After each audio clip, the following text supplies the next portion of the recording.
Fiona Gallagher's name whispered in fear across Liverpool's darkest alleys weren't just criminals.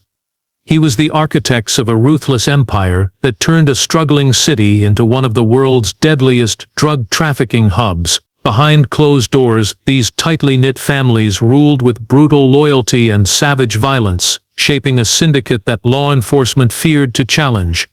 This is the story of how they built their empire, and why no one dares cross them. In the late 1990s, Liverpool was a city caught between its industrial past and an uncertain future. The docks that once made it one of Britain's busiest ports had fallen into decline, and unemployment was high. But where the economy struggled, something else was beginning to thrive, something darker, hidden in the shadows of the city's crumbling warehouses and narrow backstreets. Liverpool's long history of smuggling, forged during centuries of maritime trade, was being reborn in a new and far more dangerous form. A modern drug empire was starting to take shape, and at its core was a ruthless network of criminal families who would stop at nothing to gain power. These families weren't street gangs in the traditional sense. They didn't wear colors or shout their names in public. They were quiet, well-organized, and operated like a business.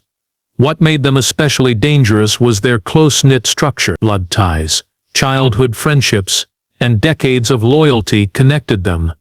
They didn't just grow up in the same neighborhoods, they grew up in the same households. Trust was everything, and outsiders were rarely let in. The violence, when it came, wasn't random. It was calculated, controlled, and delivered with surgical precision. If someone crossed them, they didn't get a warning, they got buried. The port of Liverpool played a key role in their rise. With thousands of shipping containers moving through the docks each week, it became an ideal entry point for cocaine from South America, heroin from Asia, and cannabis from North Africa. Corruption among dock workers meant containers could be diverted, inspected, or waved through unnoticed. Over time, the profits soared, and so did the ambition. What started as small-time importation grew into an international operation worth tens of millions of pounds. By the early 2000s, Liverpool was no longer just a stop on the drug map. It was a major hub. The city's underworld became increasingly connected to global cartels, and the criminal families began investing in legitimate businesses to launder their earnings. Car dealerships, takeaway restaurants, and luxury apartments became their new front lines. Behind it all, hidden from public view, the Scouse Syndicate was building its empire, one brick at a time, with blood, fear, and absolute control. The rise of Liverpool's drug empire wasn't the work of one man or even a single gang. It was built by families, tight units bound by blood, marriage, and a code that valued loyalty above everything else.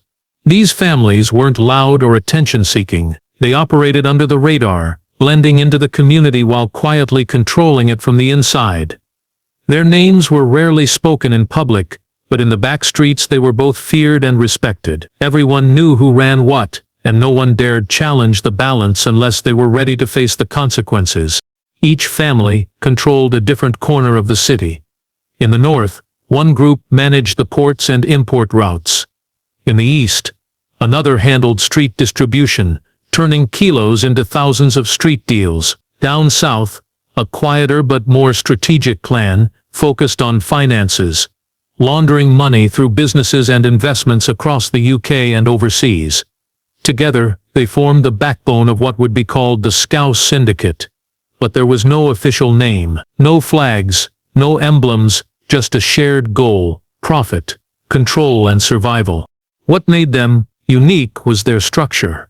They operated like a corporation, with clear roles, strict discipline, and long-term planning. Some family members were soldiers, handling collections, threats, and enforcement. Others worked logistics, ensuring drugs moved safely from ports to stash houses. A select few dealt with international contacts, communicating with cartels in Colombia, Morocco, and Eastern Europe. Even the youngest had jobs, running errands or acting as lookouts, slowly being groomed for a future in the business. Violence was used sparingly, but effectively. Anyone who refused to pay, spoke to the police, or posed a threat was dealt with swiftly.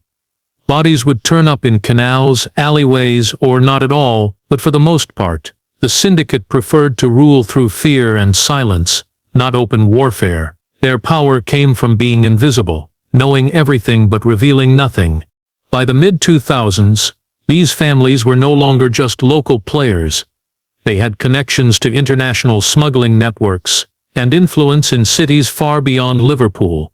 Yet despite their growing wealth and reach, they remained rooted in the communities they controlled. That was their strength, untouchable to outsiders, protected by their own, and always watching. By 2006, the Scouse Syndicate had grown far beyond the streets of Liverpool. What began as a local network of criminal families quietly evolved into a transnational drug empire, stretching from the city's docks to some of the most luxurious corners of the world. The key to their expansion was simple: control the import routes, build strong international relationships, and stay one step removed from the dirty work. It was a strategy that paid off quickly and in ways few could have imagined. The Liverpool docks became the gateway. With their long history of trade and high volume of cargo, they offered the perfect cover for smuggling. Containers arrived daily from South America, West Africa, and the Middle East. Drugs were hidden in everything from car parts to frozen meat. Corrupt dock workers, paid handsomely to look the other way or tamper with records, played their role without hesitation. The system was smooth, professional, and nearly impossible to trace. As the shipments increased, the syndicate's top figures began distancing themselves from street operations. They relocated to countries with weak extradition laws, places like Dubai, Thailand, and Spain's Costa del Sol. From penthouses and beachfront villas, they managed operations via encrypted messages and trusted intermediaries. They no longer needed to meet in person. They didn't carry drugs, handle cash, or show up in CCTV footage. They became shadows, powerful, invisible, and untouchable. Money laundering became just as important as the drugs themselves. Profits were filtered through fake construction projects, overseas property deals, and offshore accounts. The same families who once sold drugs on street corners were now investing in hotels, buying up real estate in Dubai, and gambling at high-stakes casinos in Monaco. They had transformed, at least on paper, into legitimate businessmen. But for every luxury watch bought in Marbella or luxury car parked in Dubai, there was a violent trail back home. The violence didn't stop, it simply changed location. Murders were ordered remotely. Punishments carried out by younger recruits eager to prove themselves. Control was maintained not by presence, but by fear. Despite the distance, the bosses made it clear. Loyalty was non-negotiable, and betrayal was fatal. The further they moved from Liverpool, the more powerful they became. In early 2009, the Scouse Syndicate's tight grip on Liverpool faced its first real threat, not from rival gangs or police raids, but from a mistake made by someone they underestimated. Connor Baines was just 17 years old, a quiet teenager from a struggling estate in Kirkdale. Recruited as a low-level courier, he had been promised quick money and protection if he kept his mouth shut. Like many others, he believed the lie until it was too late. Connor was caught at Manchester Airport, with nearly half a kilo of cocaine taped to his body. He was nervous, fidgeting, and clearly out of his depth. Customs officers picked him out immediately. After hours in custody, he gave a fake name and insisted he was acting alone. But when detectives threatened to charge him as an adult, he cracked. At first, he said just enough to avoid the harshest charges, but eventually, fearing for his future and the safety of his younger sister, he gave them more names, addresses, drop-off locations, even nicknames of senior players within the syndicate. The information was explosive. For the first time, the authorities had insight into the internal structure of one of the most secretive crime organizations in the UK. Connor didn't realize it, but what he gave away would trigger a chain reaction. Plans were quickly drawn up for surveillance, raids, and further arrests. Connor was placed in a safe house under police protection. His name was removed from court documents. But in Liverpool, secrets don't stay buried for long. Less than 2 weeks after his arrest, Connor's burnt-out body was discovered in a stolen car, abandoned in an industrial estate on the outskirts of the city. His death wasn't just a punishment, it was a message. No one escapes the syndicate. No one talks. The method was brutal, but effective. Word spread fast, and whatever momentum the police had gained evaporated overnight. Other potential witnesses pulled back. Some left the city. Others stopped answering calls. The syndicate didn't need to threaten every person individually. Connor's fate did the job for them. His death marked a turning point. Not just in the investigation, but in the syndicate's legend. They had shown, once again, that fear was their most powerful weapon. Connor Baines's death sent shockwaves through both the criminal world and law enforcement. While it silenced potential informants, it also pushed Merseyside police into action. Behind closed doors a new operation was born, covert, slow and deliberately quiet. It was called Operation Glasshouse, and its aim was simple: to dismantle the Scouse Syndicate from the inside out. The strategy was different this time. No more quick arrests or headline raids. This would be a deep infiltration, using every surveillance tool available, and officers trained to disappear into the city's underworld.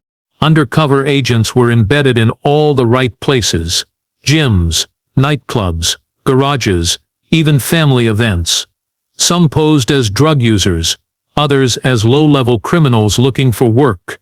Tiny cameras were hidden in lampposts and alleyways. Phone signals were tracked, burner phones cloned, bank transfers flagged. Patience was the key.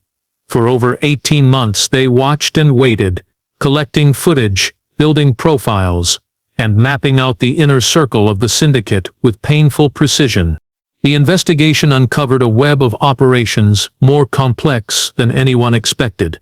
Drugs moved through storage units, taxis, and refrigerated lorries.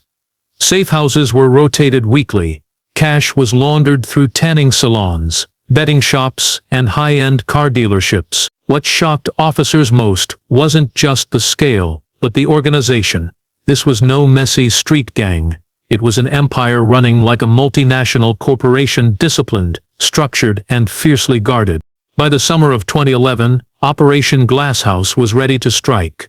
A list of 43 priority targets was drawn up.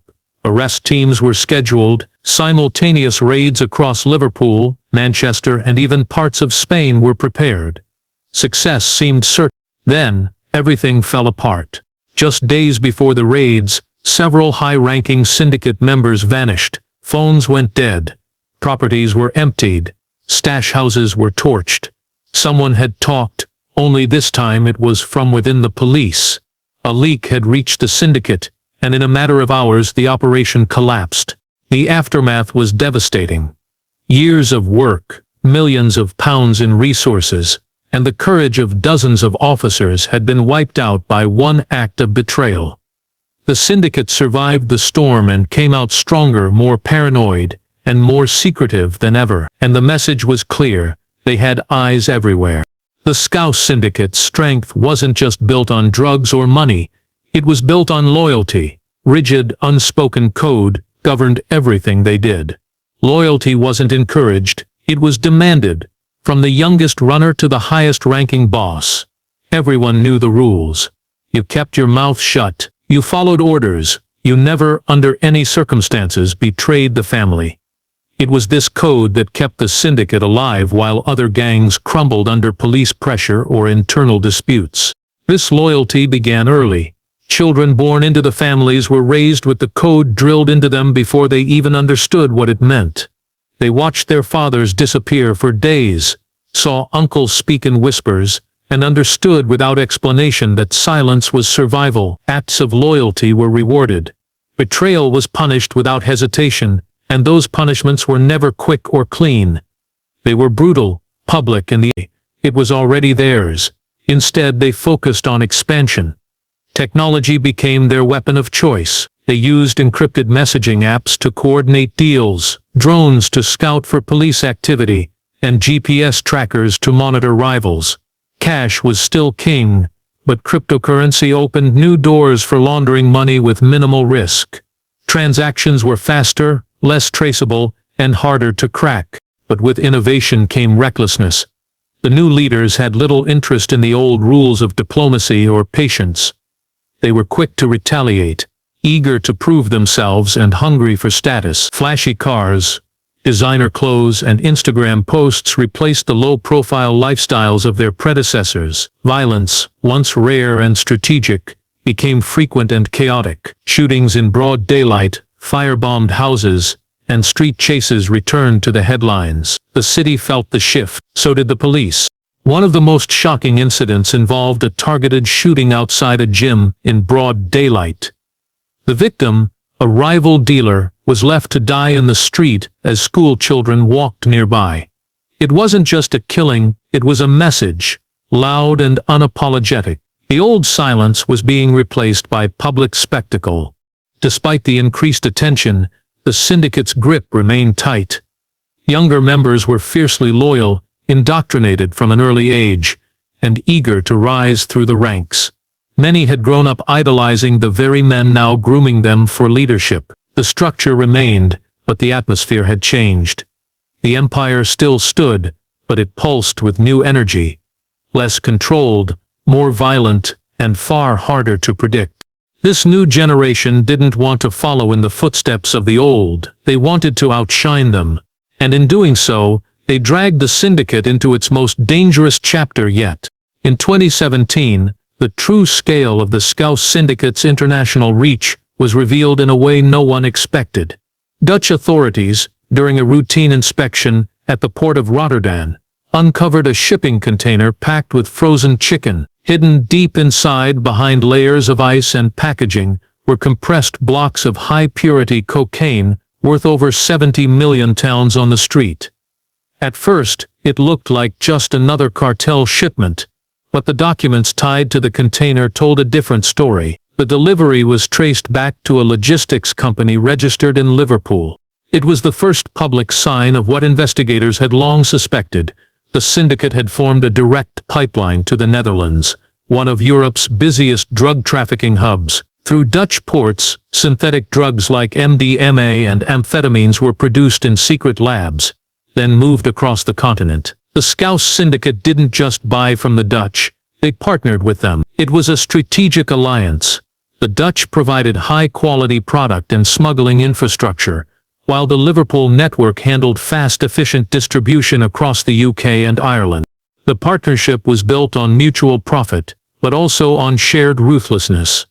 The Dutch gangs were known for industrial-scale drug production and extreme violence. Several of their members had already been linked to assassinations and torture chambers discovered in converted shipping containers. The Scouse Syndicate, equally feared, offered reliable access to the British market and deep experience in managing risk. Together, they operated with deadly efficiency. Customs officials started noticing patterns. Shipments from Rotterdam to Liverpool increased in volume. Legitimate goods masked hidden compartments. Shipping documents were flawless. Companies seemed above board, and yet every few months, drugs would leak into the streets with no clear origin. But the alliance also brought new problems. Greed and power struggles crept in. Disputes over pricing, territory and logistics created tension. At least 2 mid-level fixers on the Dutch side disappeared under suspicious circumstances. On the Liverpool end, one of the syndicate's own was found dead in Spain, stabbed 17 times, his body dumped outside a nightclub in Marbella. The Dutch connection had taken the syndicate to new heights, but it also marked the beginning of deeper instability. With more money and more power came more enemies, and trust, once their greatest strength, was starting to crack. In 2019, the Scouse Syndicate faced an unprecedented internal crisis when one of their own cracked. An accountant who had managed the finances for the Delaney family, one of the most powerful clans in Liverpool, quietly agreed to cooperate with the National Crime Agency after being caught on unrelated tax fraud charges. His decision to turn informant sent shockwaves through the organization and changed the course of the investigation. For years, the syndicate had hidden its money behind layers of complex financial structures. Offshore accounts, shell companies, and fake business ventures masked millions of pounds in drug profits. But the accountant had access to everything: the ledgers, transfer records, and even personal details of the key players. Slowly, he handed over the evidence. It was a treasure trove for law enforcement, exposing networks of money laundering that stretched from Liverpool to Spain, Dubai, and beyond. With this new intelligence, authorities launched a series of coordinated raids across the UK and Europe. Safe houses were stormed, luxury cars seized, and stacks of cash recovered. Over 26 arrests were made, including high-ranking family members and trusted lieutenants. The operation crippled the syndicate's financial backbone like never before.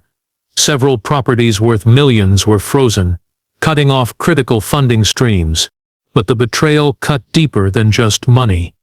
The accountant's revelations exposed the syndicate's vulnerability, their reliance on trust and secrecy. They had always believed their financial dealings were untouchable. The fact that someone from the inside was willing to break that silence shook their confidence. Paranoia spread quickly. Members began suspecting each other. Loyalty, once their greatest weapon, now felt fragile. Despite the damage, the syndicate did not collapse. Instead, it adapted. New leaders emerged to replace those arrested, and fresh methods for laundering money were developed. The organization grew even more secretive and cautious, limiting access to financial information to a select few. This betrayal was a turning point. It proved the syndicate was not invincible. The cracks were showing. Law enforcement had found a way in. But it also made the criminal families more dangerous, willing to do whatever it took to protect their empire, even if it meant killing one of their own. By 2021, the Scouse Syndicate was no longer just a Liverpool problem. It had become a symbol of the global drug trade's resilience and complexity. Despite years of investigations, arrests, and betrayals, the organization remained intact, evolving with every challenge. It had survived undercover operations, high-profile arrests, internal betrayals, and violent turf wars.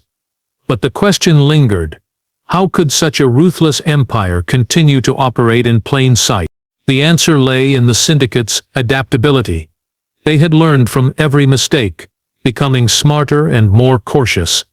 New communication methods avoided interception, and transactions increasingly relied on cryptocurrency and untraceable channels. They expanded their influence into new markets, including emerging drugs like synthetic cannabinoids and novel psychoactive substances, constantly shifting to stay ahead of law enforcement. Their investments in legitimate businesses grew more sophisticated, ranging from tech startups to property development, weaving their money deeper into the economy. Local communities, once simply victims or bystanders, had become part of the syndicate's invisible web. Some residents turned a blind eye, fearful of retaliation. Others benefited indirectly, through jobs, security, or small-scale deals that kept the economy moving. The syndicate's influence extended into local politics, law enforcement, and even social services, creating layers of protection that were hard to penetrate. Yet cracks were appearing beneath the surface. Rival factions, emboldened by the syndicate's moments of weakness, began pushing back.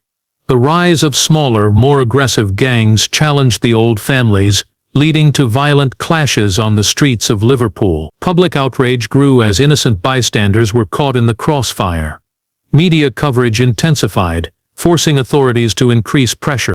The syndicate's leaders faced a choice: adapt once again, or risk losing everything. The cycle of violence and fear, loyalty and betrayal, continued. The empire they had built was powerful, but fragile. Behind the wealth and status was a constant battle for survival. The Scouse Syndicate had become more than just a criminal organization. It was a living, breathing entity shaped by history, family, and a city struggling to break free. Its story was far from over. A dark chapter still unfolding, as Liverpool